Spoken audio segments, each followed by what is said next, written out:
Hello team, welcome to another ATP Geopolitics video with myself, Jonathan MS Pearce. This is a Ukraine War update extra. I'm just going to run through a Politico article that talks about potential European reaction to Russian war efforts, hybrid war efforts, where again, potentially Europe has reached a tipping point and they've said enough's enough. We are going to react, but we are going to react not just defensively. There might be some offensive component to what we do in retaliation to Russia's attacks on Europe in many different ways. Okay, before we start, though, please remember to like, subscribe, and share. That makes a heck of a difference. Super appreciative of those who have already done so. Okay, let's get into it. So I'm going to start as a segue into this with news coming from MS Press here that Polish police have arrested a Russian citizen in Kraków for allegedly breaching corporate IT systems. Authorities accuse him of bypassing security to access databases. He now is in temporary detention. That's the sort of thing that's going on a consistent basis. Now, this is in the cyber domain. We have seen kinetic attempts on, for example, Polish railway lines going into Ukraine. A couple of Ukrainians on the behest of the Russian FSB there. We have seen drones circling above very important infrastructure and military bases in Belgium, in the Nordic states, in a whole range of places. And Europe is at a point where it's saying, right, enough is enough. So we go to this Politico article. Europe thinks the unthinkable, retaliating against Russia. Countries are looking at joint offensive cyber operations and surprise military drills as Moscow steps up its campaign to destabilize NATO allies. So although most of this is in the cyber domain, and we would expect, to be honest, NATO member states to be operating offensively against Russia anyway. They're obviously not going to signpost the kinds of activities they are doing. Although we have also heard that since January this year, the US has scaled back its cyber operations against Russia, which is incredible and makes you wonder how compromised they really are. Anyway, this article says Russia's drone. Well, it's being written in Brussels. Russia's drones and agents are unleashing attacks across NATO countries, and Europe is now doing what would have seemed outlandish just a few years ago, planning how to hit back. Ideas range from offensive cyber operations against Russia and faster and more coordinated attribution of hybrid attacks by quickly pointing the finger at Moscow, to surprise NATO-led military exercises, according to two senior European government officials and 3 EU diplomats. So although it sounds like, oh, yeah, really, that's not much. The idea of quickly pointing the finger at Moscow is something I've been talking about a heck of a lot over the last however long. We need to very publicly, allies of Ukraine, need to very publicly point out to our electorate that Moscow is responsible for X, Y, and Z, that Moscow is doing this thing, whatever it is, a cyber attack on our hospitals, this or that.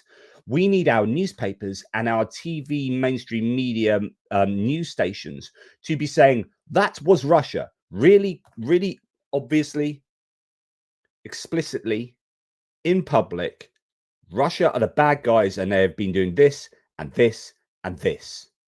Our public need to know we are in some kind of war with Russia, and they are the ones that have aggressively been after us, as well as being kinetically involved in an invasion in Ukraine, and we are supporting Ukraine. We are also under attack ourselves. Quote, the Russians are constantly testing the limits. What is the response? How far can we go? Latvian Foreign Minister Bout noted in an interview a more, quote, proactive response is needed, she told Politico. And it's not talking that sends a signal, it's doing. So on the one hand, you've got the rhetoric, you've got the communication to the public. I think that's very, very important. But then we also need to follow that up by doing things.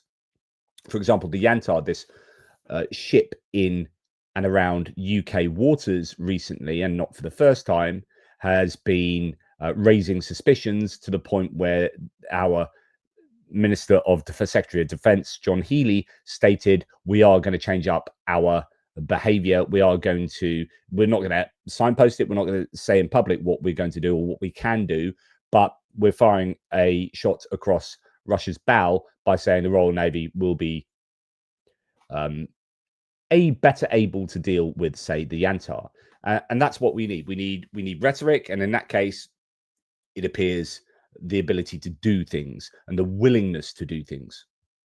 But the sheer scale and frequency, the article says later, of the current attacks are unprecedented. Globsec, a Prague-based think tank, calculated there were more than 110 acts of sabotage and attempted attacks carried out in Europe between January and July, mainly in Poland and France, by people with links to Moscow.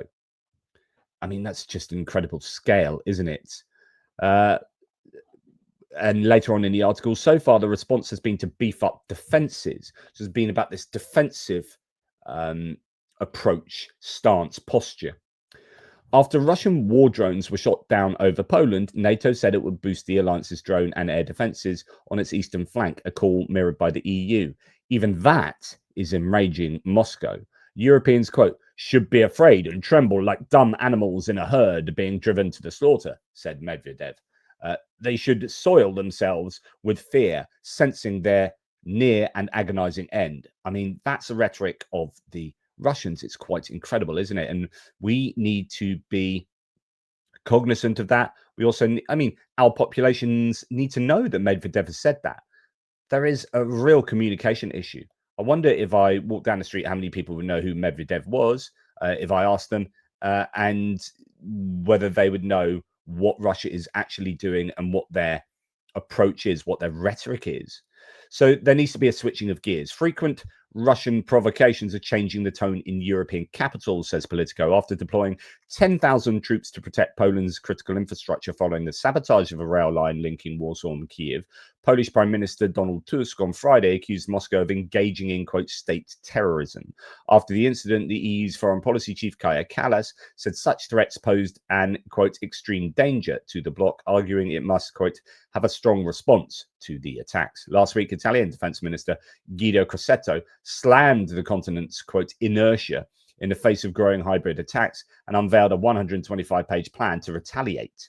In it, he suggested establishing a European Centre for Countering Hybrid Warfare, a 1,500-strong cyber force, as well as military personnel specialised in artificial intelligence. Quote, everybody needs to revise their security procedures, Polish Foreign Minister Radoslaw Sikorski added on Thursday, quote, Russia is clearly escalating its hybrid war against EU citizens. So, despite the increasingly fierce rhetoric, what a more muscular response means is still an open question. And that's kind of the dilemma for anyone, really, any allies of Ukraine or any enemy of Russia, is the more that we publicly show that we are retaliating against Russia, the closer we get to an actual acceptance of an outright kinetic war against Russia. And no one wants to do that. And so you're kind of doing this careful dance around the line of war. What is war? Is hybrid war war? Can we be at war with someone without declaring we're at war with someone? Well, Russia is apparently not involved in a war with Ukraine. It's involved in the special military operation. So, quote, this raises an ethical and philosophical question. Can states governed by the rule of law afford to use the same tools and the same strategies as the Russians? That's a very interesting question. So we find it potentially more difficult to do nefarious things against state actors like Russia because we are confined and we adhere to, confined by, and adhere to the rule of law. And Russia couldn't give a monkey's about the rule of law. They will happily act in ways that show complete disregard for rules and norms.